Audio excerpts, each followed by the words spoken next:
I wonder, have you ever sat looking at the letters and the words on a page? You see them, they're in English, you know what each means, and your eyes are going through the motion of reading what's there, but somehow your mind is somewhere else and you're taking nothing in. Or perhaps you've experienced arriving at your destination. You park the car only to realize you have no memory of your journey across town. Worryingly, you've been on automatic pilot the whole way. You can't even remember the route you've taken, let alone the numerous traffic lights you've needed to obey. Sometimes when traveling by car, we can go long distances on automatic pilot without being aware of much of our journey. With our thoughts elsewhere, it's almost as if we're in some sort of trance. And it's the same when we're traveling by train, when, lost in preoccupation, we simply don't notice the many stations at which we stop. And often, without even realizing it, we can be many miles away, in more ways than one.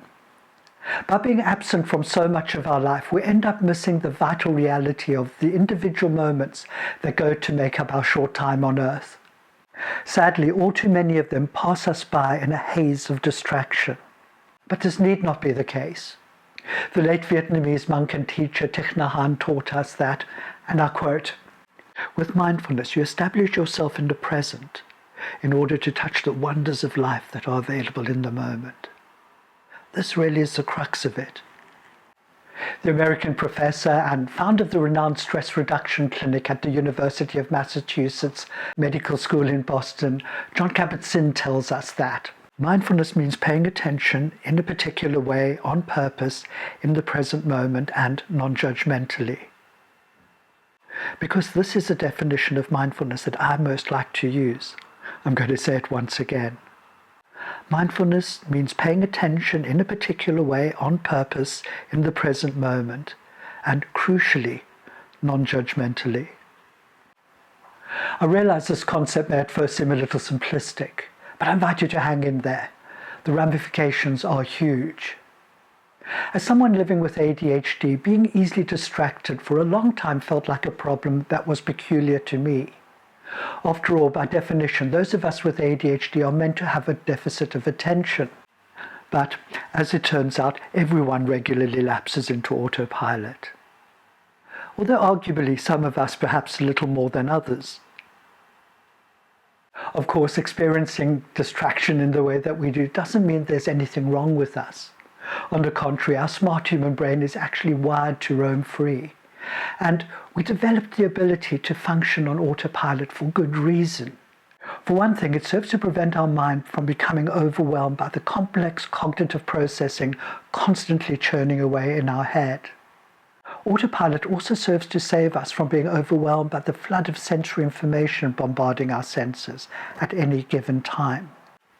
The trouble is, despite its essential benefits, autopilot can prevent us experiencing huge chunks of our life to the full. You simply can't experience what you're not awake to, right? But there's more. Another notable downside is that when we're on autopilot, we're more likely to have our buttons pushed. This is because at these times we're only dimly aware of our thoughts, emotions, impulses, and body sensations, and often we are barely even conscious of what's happening around us. Of course, none of this is conducive to a considered and appropriate response on our part. So it follows that being mindless, to put it differently, can all too easily cause us to give way to the sort of unwanted thought patterns which seriously affect our performance, our mood, and our mental health. Autopilot also supports the bad habits we might engage in, even when we know better than to persist with them. I regularly see intelligent people mindlessly self-medicate their feelings of unease with a range of self-sabotaging behaviors. Often this unconscious reaction to difficult feelings is at the root of such things as overeating, drinking too much, reliance on narcotics of one kind or another, gambling, pornography, sex addiction, procrastination, and compulsive shopping. So one of our aims with applied mindfulness is to train our brain to be better focused and more aware.